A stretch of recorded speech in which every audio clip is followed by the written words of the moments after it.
quadro Vida em Família, ele tem um objetivo muito especial, que é trazer informação e te ajudar de uma forma assim, com muito conhecimento, com muito critério, a cuidar bem da sua família, cuidar bem da sua casa, aí cuidar ali, atencionar a criação dos seus filhos. E no tema de hoje aqui no quadro Vida em Família é a geração nem. Como a Carol disse, não é nem bebê não, sabe? É nem, não tá nem aí. E as convidadas de hoje, que a nossa querida psicopedagoga Vanessa Rezende. Ei, Vanessa. Ei, Serginho, bom pronta dia. para mais uma segunda? Pronta, se Deus quiser. Bom dia, Deus abençoe. Amém. E tem gente boa aqui para falar com a gente, não tem? Demais. Muito bem. E quem eu trago aqui, né, junto com a Vanessa, para falar sobre esse tema especial é a nossa querida pastora Ana Lúcia Melo, do Ministério das Mulheres da Igreja Batista da Lagoinha. Vai nos auxiliar. Pastora, seja bem-vinda. Eu tenho prazer de estar aqui com vocês hoje, né? Ela é linda, né, gente? Pois é, ela é linda, né? Olha pra você ver, gente. Sorriso. Obrigada. É sempre esse sorriso e isso mexe com a gente, viu, pastor? Que bom. É muito feliz, bom. Feliz de poder transmitir. Não, eu sei que ela é brava. Tem meus momentos, né? Todos nós temos, né, claro. Sérgio? Mas tem que ter ali o pulso firme, sim. E também nós trouxemos também Claudiana Cabral, que é pedagoga, também vai nos orientar aqui um pouco mais sobre esse tema tão especial. Claudiana, seja bem-vinda, Deus te abençoe. Amém, muito obrigada. Bom tê-la aqui conosco, viu? Primeira vez aqui comigo, aqui, não é? Quando eu estudo pouco é a primeira vez, Isso, sim. tá. Você vai ver que você vai se apaixonar, você não vai querer ir embora mais. Opa, que bom. Toda segunda-feira. Né? Pode ter certeza, Vanessa. Dia de segunda-feira, presença cativa aqui no De Tudo Um Pouco, a nossa querida Claudiana Cabral. Muito obrigada, é uma alegria estar aqui. Vanessa, que tema diferente, tema novo, um assunto interessante, geração nem. Fala pro pessoal de casa o que é geração nem. Bom, Serginho, geração neném é mais um movimento da nossa atualidade. Todas as segundas-feiras, quando a gente se propõe, né, Serginho, trazer esses temas, eu sempre oro, peço a Deus para que eu venha falar aquilo que venha enriquecer a sua família, que não seja mais um tema, falar por falar, mas que venha trazer mudança dentro da sua casa. E a gente está vivendo um tempo que está surgindo muitas síndromes, muitas doenças emocionais, que tem atrapalhado muito as pessoas, as famílias, estão ficando adoecidas. E mais um movimento aí, geração neném.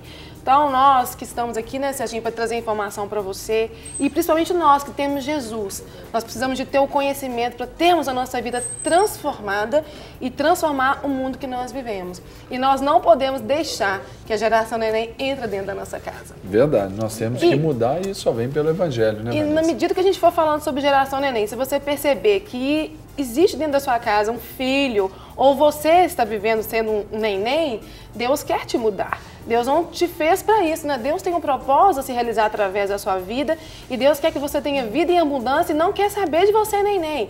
Não faz nada, não estuda, não trabalha, não procura emprego, muitas vezes está desqualificado para ter uma profissão, para ter um emprego legal e o neném não quer saber de nada e Deus não tem isso para nós, concorda? Então isso é a geração neném. Pessoas jovens, na faixa Tem etária. uma música aí que tocava aí, tô nem aí. Aí. É aquela pessoa que tá alheia aí ao mundo, né, velho? Mas Deus está bem aí para nós e Deus quer agir na nossa vida. A Bíblia diz que ele não dorme, né? Ele não dorme. É verdade. Nem Agora, dormita, né? Nem dormita. Nem nem cochila. vai dar uma cochiladinha, não. Nem Porque ele está cochila, o tempo né? todo É verdade. ligado na gente, né? Agora, Vanessa, quais são esses fatores que têm colaborado para o surgimento aí dessa geração? Olha, Serginho, para a gente falar desse assunto, nós pesquisamos, né?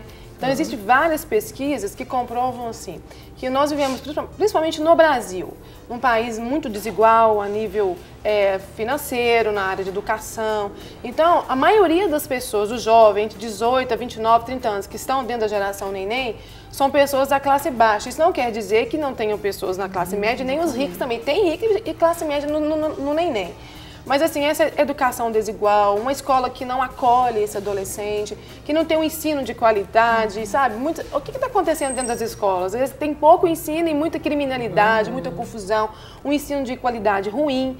E então essas pessoas ficam desqualificadas para um trabalho, ou muitas meninas engravidam.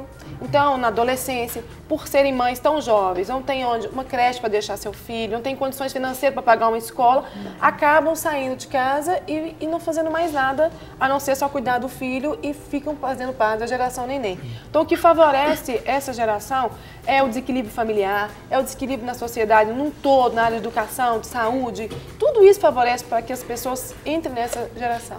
Agora, Claudiana, a escola, ela tem essa responsabilidade também, porque é junto, é parceira com a casa, de gerar esse estímulo a essa criança, esse adolescente, esse jovem, para que ele seja despertado aí para o mundo?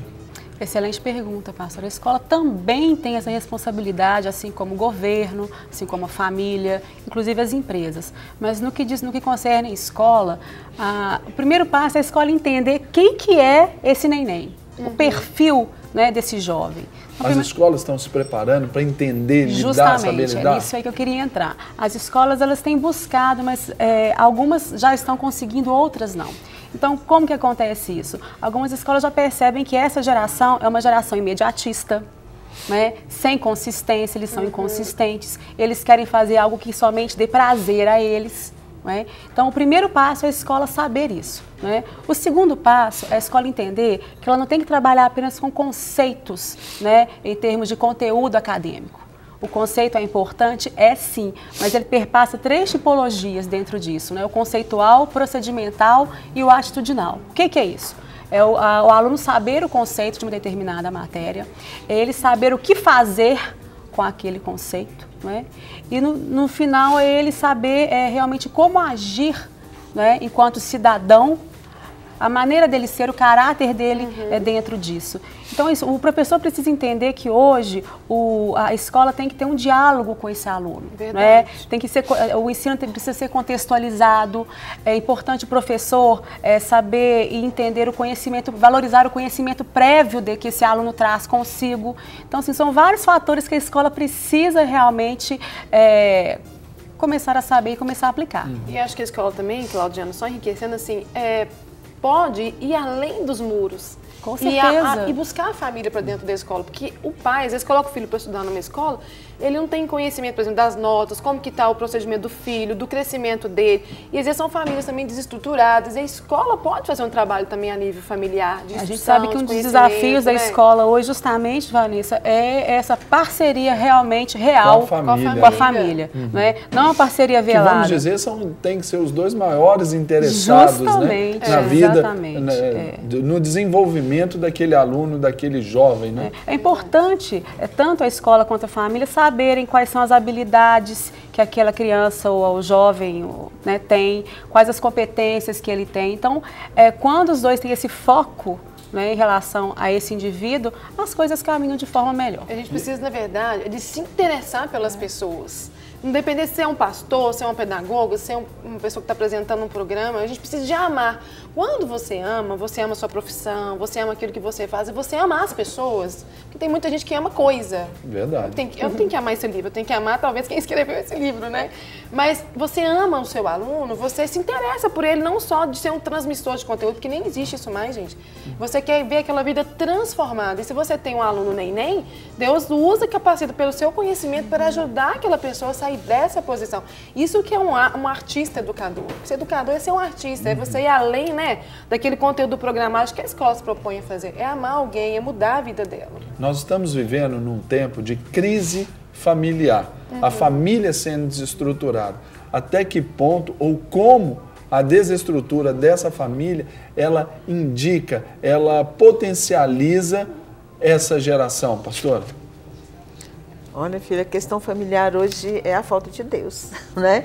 Então, as pessoas não estão criando os filhos para ter um conhecimento de Deus e, através do conhecimento de Deus, ter esse amor que foi falado aqui. Porque, às vezes, as pessoas não estão interessadas nisso. Eles fazem aquilo que é o imediatismo, né, que foi dito aqui. Meu filho precisa disso. Eu tenho até hoje, eu tenho falado para as mães, tem muitas pessoas que querem ser mãe, sabe para quê? Para apresentar o filho assim, para ter um troféu para ela. Né? Um troféu para ela ser mãe. Não porque ela quer amar, quer cuidar, quer transformar. E começa no berço, começa na gestação. Né? Para que nós não tenhamos lá um filho nem lá na frente, não começa quando ele vai para a escola. Começa quando ele está sendo gerado, começa quando ele nasce, começa como ele é recebido na família, quando chega na família. Que é a primeira sociedade de aceitação. A primeira sociedade de aceitação. E se isso não começa lá, aí vai ter problema lá na escola. Aí vai ter problema lá. E é terrível, porque muitos pais, muitas mães, mesmo cristãs, elas não têm tido essa capacidade de transmitir isso para os seus filhos quando nascem, por causa do imediatismo, porque hoje é mais importante trabalhar, ter. Nós vimos ontem uma mensagem transformadora de manhã na igreja, né? Porque a gente quer ter. O ser humano quer ter, os pais querem ter a casa, não trabalhamos os dois correndo para ter a casa, mas não estão preparando para esse filho crescer e saber como foi construída aquela casa. Então ele toma posse da casa, é meu quarto, minha casa, minha escola, minha profissão, mas não foi preparado desde o começo. Eu acho que a igreja tem uma responsabilidade muito grande, né? Terminamos com tantas coisas na igreja, né? Há tanto entretenimento na igreja, tanta coisa para entreter, nós temos isso, temos aquilo, para as crianças na igreja e para as mães e para os pais, e às vezes não temos essa consistência familiar que precisa. Falar uma coisa. Claro, pode. Quando a pastora fala assim que as pessoas trabalham muito para ter, quando a gente pensa na família, a família é sustentada por vários pilares. Então você ter alguma condição financeira não é pecado, você pode ter. O que acontece é que as pessoas, né, pastora, ficam firmadas no único pilar. Então sua casa cai, porque você tem que ter amor, você tem que ter diálogo. Isso que vai fazendo a sua família ser estruturada. Você ter tempo para dedicar para o seu esposo, a sua esposa, um cônjuge um para o outro, É aquilo que eu sempre digo, né? Essa provisão para dentro da casa, ela não tem que ser a provisão, porque a gente pensa só no aspecto das coisas, especialmente das finanças.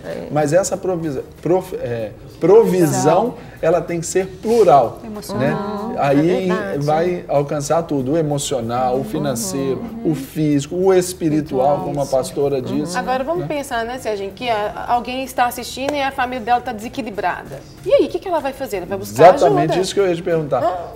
É buscar ajuda. E o que mais que esta família ela pode fazer para mudar, para reverter esse quadro, quando ela detecta ali que um dos seus membros é parte dessa geração?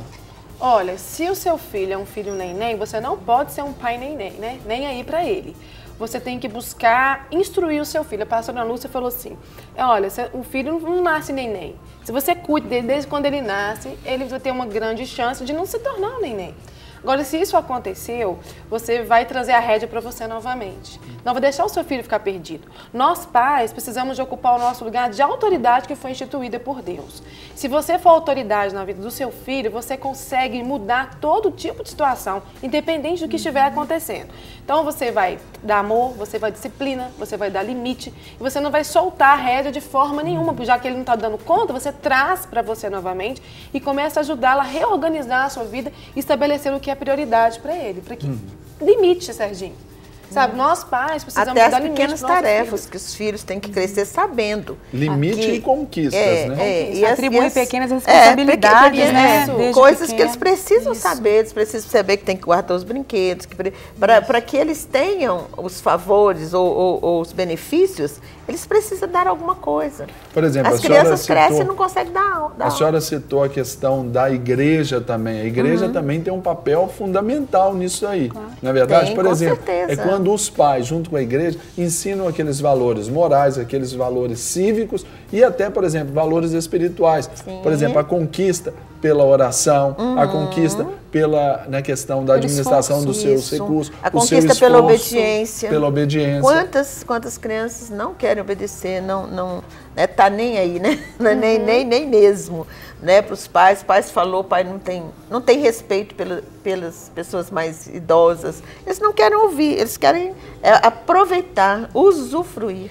O neném é esse, quer usufruir de tudo. Não fazer nada. Mas não quer fazer nada. Além disso, e tem pessoas casadas que ainda é neném. É verdade. Sim. E além disso, eu penso que o pai ele deve dar o exemplo, desde pequeno. Quando ele chega em casa e fala assim, nossa, mas que trabalho chato, mas que vida difícil, né? Então a criança ela vai absorvendo essas informações, né? Nossa, mas estudar é muito ruim. Eu não estudei mesmo não vale a pena. Não gosto de ler livros. Então, é importante a criança ter livros em casa desde novo, né? A família investir em jornais, revistas, dentro de casa, incentivar o gosto pela leitura. Então são pequenas coisas que os pais podem fazer e que lá na frente eles vão colher grandes frutos. E mostrar também assim, olha meu filho, eu não estudei, tive essas e essas situações que não me permitiram, mas eu sei o valor do estudo. Se você não estudar, é difícil conquistar as coisas na vida, de ser, né, alguém com estudo melhor. Já é difícil, né? Então, sem estudo, realmente... Um dia, o Davi, meu menino, falou assim, mamãe, por que todo dia você vai trabalhar? Aí eu podia falar assim, porque eu tenho que ir, porque eu tenho que pagar as contas. Ajudar seu pai. Aí eu falei assim, Davi, mamãe trabalha no período da tarde, que é minha parte maior, é à tarde, quando eles estão na escola, né? Porque eu amo aquelas crianças que eu atendo, eu gosto daquelas famílias. E é legal que depois eu até ganho dinheiro pra gente comprar uns brinquedos pra você. Falei com ele, mas eu gosto daquelas pessoas. Ele falou assim, então tá bom. Então eu não coloquei peso na resposta, sabe? Trabalho, a questão da igreja também. Não, hoje o culto foi maçante. Olha, Nossa, isso cedo, também, não tem que acordar cedo para ir para a igreja. Aquele estacionamento. Isso tudo vai determinando, né? Um exemplo assim que foi com meu filho, para mim, eu até assustei, porque ele às vezes acordava meio, eu estou com dor de cabeça, não quero ir à aula, pequenininho ainda. A minha pergunta era, você vai ficar deitado o dia todo, vai ficar acamado, vai tomar remédio para essa dor de cabeça? Eu falei, não, mãe, não precisa ficar deitado, só minha cabeça está doendo. Então, dói lá na escola, vai doer aqui também, vai doer na escola, vai para a escola. E um dia eu acordei, levantei, estava indisposto, falei assim, ele falou assim, mas você não vai trabalhar hoje? Eu falei, não, eu tô com a cabeça, você vai ficar deitada, mãe? Eu falei, não. Eu falei, então vai trabalhar, mãe. Viu a resposta, o exemplo. Que ele recebeu. São pequenas coisas que a gente tem que passar. Eu vejo assim, pessoas adultas, pastores, né? Não vai trabalhar hoje, meio assim disposto. Quantas vezes você sai arrastando e vai, né? Esse exemplo é muito importante para as crianças. Às vezes nem é tão importante você ir, mas é importante ele entender que há uma responsabilidade que tem que ser cumprida, e se essa responsabilidade é minha, sou eu que tenho que cumprir. E ele também tem que cumprir, para não deixar, não vou, não é? Quantas pessoas a gente perde o emprego, tem carteira de... Tem pessoas que têm na carteira de trabalho não sei quantas empresas, né? Várias carteiras de trabalho. Várias carteiras, né? Meu filho está com 43 anos, ele tem uma única empresa, a não ser o estágio antes, que ele teve uma única empresa, que ele está nela até hoje, entrou e está lá até hoje, né? Então isso é importante. Uma coisa interessante também, pastor, né, Sérgio? É os pais permitirem que os filhos sofram as consequências das coisas que verdade. Além da semeadura e da colheita, né? Vanessa, para a gente encerrar o nosso bate-papo aqui sobre a geração neném, você tem uma indicação para hoje? Tem, pode mostrar. Deixa eu mostrar aqui para o pessoal de casa. Fale um pouco mais sobre esse livro. Transforme seu adolescente até sexto. Quando a gente fala da geração neném, a gente percebe que começa assim na fase de 17, 18 anos, na geração neném, e entra na adolescência, né? E a gente sabe também que é uma fase que os meninos dão um trabalho diferenciado para os pais. Então, se você tem filhos adolescentes e quer ensiná-los a ser pessoas melhores, que eles tenham uma vida transformada, que não seja aborrecente, mas que seja um adolescente de Deus, leia esse livro aqui, Conquiste o Respeito e a Confiança do Seu Filho. E esse livro ele é vendido na Seara, na livraria da nossa igreja. Eu comprei e li. Uma benção esse livro. Seara, mais que uma livraria, um ministério para a sua edificação. Serginho, no seminário. Isso é isso que eu ia falar, Vanessa. Fala pra gente, tem um seminário chegando aí. Eu posso fazer 2 convites? Pode fazer 2 convites. Ô, gente, sábado agora. Sábado é o primeiro sábado, né? Isso. Primeiro sábado de outubro. Dia 4 de outubro. Dia 4. Nós vamos ter lá no Salão Ágape da Igreja Batista Lagoinho o encontro do Projeto Esperança. Então, você que tem filhos com transtorno de atenção e hiperatividade é o nosso convidado. Você que é educador, que é da área da saúde, a gente vai falar do transtorno do desafio opositor. Mas um convite muito interessante mesmo, que eu estou fazendo todas as segundas-feiras aqui, é o nosso seminário, que vai acontecer no dia 29 de novembro, no Tabernáculo, na Igreja Batista de Lagoinha, o Transtornos da Mente. Nós vamos falar sobre TDAH, sobre autismo, sobre síndrome do pânico, transtorno bipolar e vários outros temas na área de transtornos da mente mesmo. As inscrições só serão feitas pelo site da Lagoinha, porque semana passada algumas mulheres foram fazer inscrições lá na nossa Casa Rosada. E as inscrições serão feitas só pelo site. Então, você venha participar, você vai ter sua vida transformada e abençoada com os conhecimentos que nós vamos estar passando lá. Vamos ter oficinas com estudo de caso, vai ser legal. Ok, muito obrigado, Vanessa. Obrigada, Mais uma segunda Serginho. poderosa e abençoada.